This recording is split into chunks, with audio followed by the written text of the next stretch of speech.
पुण्यातल्या वडगाव मावळ नजीक कुंडमळा इथे इंद्रायणी नदीवरील लोखंडी पूल कोसळून भीषण दुर्घटना घडली आहे। या दुर्घटनेत आतापर्यंत 2 जणांचा मृत्यू तर 6 जण गंभीर जखमी झाले असल्याचे समोर आले आहे। पूल कोसळल्याने 25 ते 30 पर्यटक वाहून गेल्याची भीती व्यक्त करण्यात येत असून आतापर्यंत 6 जणांना वाचवण्यात यश आले आहे। रविवारी दुपारी 2 वाजण्याच्या सुमारास ही घटना घडली। सततच्या पावसाने इंद्रायणी पात्रातील पाण्याला मोठा वेग असल्याने अनेक पर्यटक वाहून गेल्याचे स्थानिकांचे म्हणणे आहे। सध्या घटनास्थळी वेगाने बचाव कार्य सुरू आहे। 8 ते 10 ॲम्ब्युलन्स, NDRFची तुकडी, CRPF जवान, वडगाव मावळ नगर परिषदेच्या अग्निशमन दलाचे जवान तसेच पोलिसांसह मोठ्या प्रमाणात बचाव कार्य सुरू आहे। पुणे जिल्ह्यातल्या वडगाव मावळ जवळ असलेलं कुंडमळा हे गाव निसर्ग सौंदर्यासाठी प्रसिद्ध आहे। या ठिकाणी असलेल्या देवीच्या दर्शनासाठी पर्यटक येत असतात। तसंच 30 वर्ष जुना असलेल्या या पुलावर निसर्ग सौंदर्य पाहण्यासाठी पर्यटक नेहमीच गर्दी करतात। सेल्फी पॉईंटसाठी ही जागा प्रसिद्ध आहे। आजही या पुलावर मोठी गर्दी झाल्याने हा पूल कोसळल्याचे प्रत्यक्षदर्शींनी सांगितले। हा पूल जुना असल्याने तो कमकुवत झाला होता। या पुलावरून फक्त चालत जाता येते किंवा पर्यटक दुचाकी वाहने घेऊन जात असतात।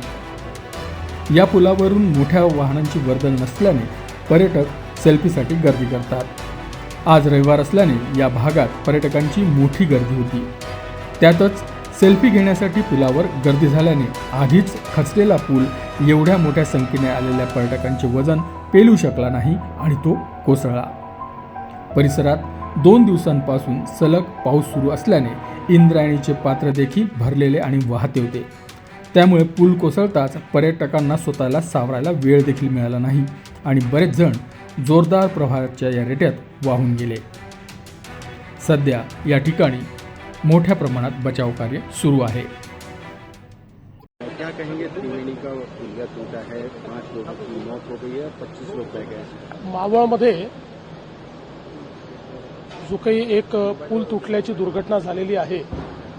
आता मी विभागीय आयुक्त, तहसीलदार आणि पोलीस कमिशनर यांच्याशी बोललो आहे।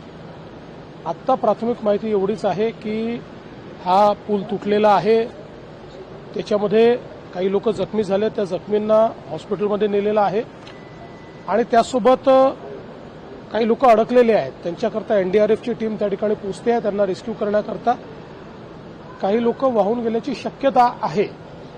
अजून त्या संदर्भातलं पूर्ण कन्फर्मेशन मिळालेलं नाही किंवा कॅज्युअल्टीजच्या संदर्भातलं पूर्ण कन्फर्मेशन मिळालं नाही, त्यामुळे या क्षणाला त्याबद्दल बोलणं हे योग्य ठरणार नाही।